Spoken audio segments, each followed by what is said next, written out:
பிரியமானவர்களே, இயேசு கிறிஸ்துவின் நாமத்தில் உங்களுக்கு என் அன்பின் வாழ்த்துக்கள். சந்தோஷமா இருக்கிறீங்களா? கர்த்தருக்குள்ள எப்பவுமே சந்தோஷமா இருக்கணும். எதுக்கு துக்கமா இருக்கிறீங்க? கர்த்தர் எல்லாத்தையும் பார்த்துக்குவாரு. அவர் இன்னைக்கு உங்களுக்கு அற்புதம் செய்வார். பிறகு துக்கமா இருக்கணும், மகிழ்ச்சியா இருக்கணும். சரியா? இந்த இடம் பார்த்தீங்களா, நான் சொன்னல கொச்சின்ல, கேரளா மாநில கொச்சின்ல இருக்கிற யூத ஜெபாலயம். இங்க எழுதப்பட்டிருக்கிற Cochin Paradesi synagogue, built in 1568, oldest in the commonwealth countries அப்படின்னு சொல்லி இது ரொம்ப பழமையான ஒரு ஜெபாலயம். ஆனா யூதர்கள் எப்படி இங்க வந்தாங்கன்னு நினைக்கிறீங்களா?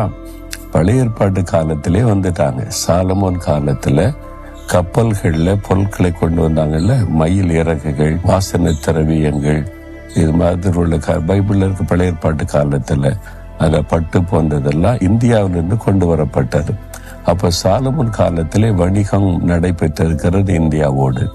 இந்த பொருட்களை சேகரித்து அனுப்ப பல யூதர்கள் இங்கே கொண்டு வரப்பட்டாங்க. சாலமோனுக்காக அவங்க இங்கிருந்து பொருட்களை சேகரித்து கப்பல்ல ஏற்றி அனுப்புவாங்க. அப்பவே யூதர்கள் இங்கே குடி வந்துட்டாங்க. அதன் பிறகு இங்கேயே பலர் தங்கிட்டாங்க. அந்த மாதிரி ஒவ்வொரு காலங்களில் இப்படி சிதறப்பட்ட யூதர்களும் இங்கே தங்கி இருந்திருக்கிறாங்க. தோமா முதலாவது இந்தியாவுக்கு வந்தபோது முதலாவது வந்த இடம் இந்த கேரளா மாநிலம்தான். ஏன் இங்க அவர் வந்தார் முதலாவது அப்படின்னா, இங்க யூதர்கள் இருந்தாங்க. இயேசு கிறிஸ்து சொல்லும் போது முதலாவது சிதறப்பட்டிருக்கிற இஸ்ரவேலரிடத்திலே போங்கள் என்று ஆண்டவர் கட்டளையிட்டார். அப்ப முதல் நற்செய்தி யூதர்களுக்கு அறிவிக்கப்படணும். அதன் பிறகு புறஜாதியாருக்கு அந்த ரட்சிப்பின் செய்தி சொல்லப்படணும் என்பதுதான் வேதத்துல சொல்லப்பட்ட காரியம். அதனால யூதர்கள் இங்க இருக்கிறதுனால ஆண்டவர் தோமாவை இங்க முதலாவது கொண்டு வந்தார். முதல்ல இந்த மக்களுக்கெல்லாம் சுவிசேஷத்தை அறிவித்து இங்க இருக்கிற எல்லா மக்களும் ரட்சிக்கப்பட யூதர் அல்லாத மக்களுக்கு சுவிசேஷத்தை அறிவித்து கொண்டு வந்தார். இதுல பெரிய சிறப்பு என்ன தெரியுமா? உலகத்திலேயே முதலாவது தேவாலயம் கட்டப்பட்டது கேரளாவில தான். வேற எங்கேயுமே தேவாலயம் இயேசு கிறிஸ்துவுக்கு கட்டப்படவே இல்லை. பழமையான பழைய ஏற்பாட்டு கால தேவாலயம் எருசலேமில் இருந்தது. இந்த மாதிரி ஜெபாலயங்கள் இருந்தது. கிறிஸ்துவ தேவாலயம்னு கட்டப்படவில்லை. என்ன, அந்த ரோமருடைய காலத்துல அவங்க கிறிஸ்தவளுக்கு விரோதமாய் இந்த அரசாங்கம் இருந்ததுனால எங்கேயுமே சர்ச்சு கட்ட முடியாது. ஆனால் முதல் தோமா இந்தியாவுக்கு கேரளாவில் தான் உலகத்திலேயே முதலாவது கிறிஸ்தவ தேவாலயம் கட்டப்பட்டது. 7 ஆலயங்களை அவர் கட்டி இருக்கிறார். அதிலே ஒரு ஆலயம் தமிழ்நாட்டில் இருக்கிற கன்னியாகுமரி மாவட்டத்தில் இருக்கிறது.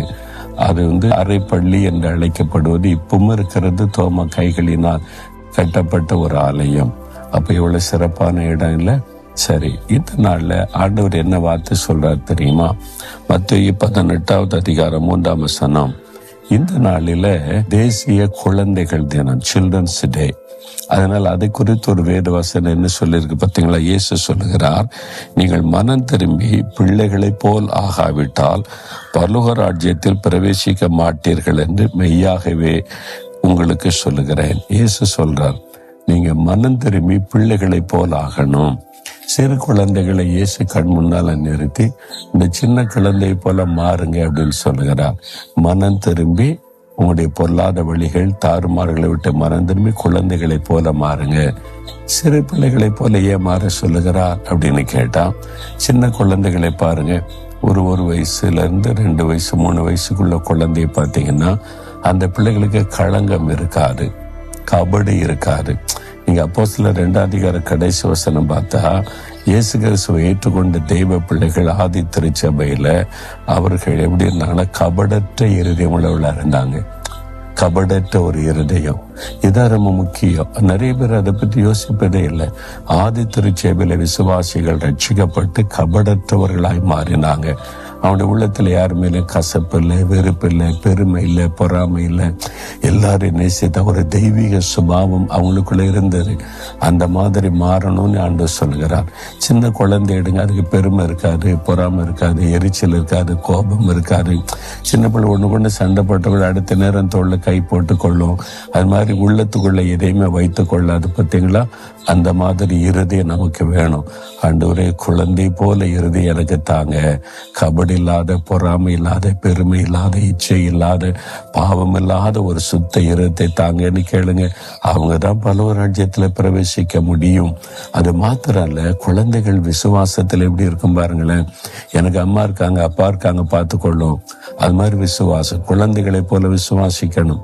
நம்ம தான் கவலைப்படுறோம். சின்ன குழந்தைகள் எடுங்க, 2 வயசு குழந்தை காலையில் எழும்பும் போது இன்னைக்கு என்ன சாப்பிடுவேன், எனக்கு யார் பால் தருவாங்க, மில்க் யார் தருவாங்க, பிரெட் யார் தருவாங்க, எங்க போவேன், ஏதாவது கவலைப்படுமா?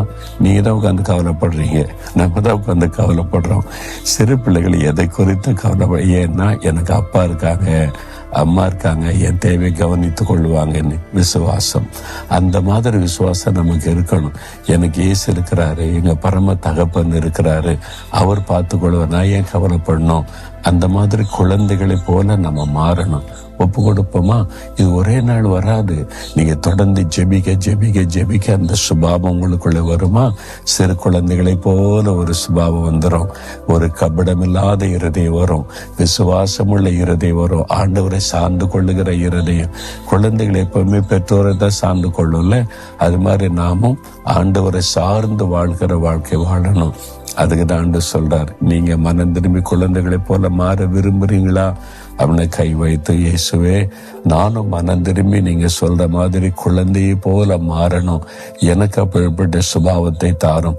இந்த குழந்தைகள் தினத்துல இந்தியாவில் இருக்கிற, எங்கள் தேசத்தில் இருக்கிற எல்லா குழந்தைகளுக்காக ஜெபிக்கிறேன். குழந்தைகளை பாதுகாத்து கொள்ளுங்க, குழந்தைகளுக்கு எந்த தீங்கு செய்யாதபடி காத்து கொள்ளுங்க. குழந்தைகள் மீது உம்முடைய கரமிருந்து தாங்கி ஆசீர்வதித்து நடத்தட்டும். இயேசுவின் நாமத்தில் ஜெபிக்கிறோம் பிதாவே, ஆமேன், ஆமேன்.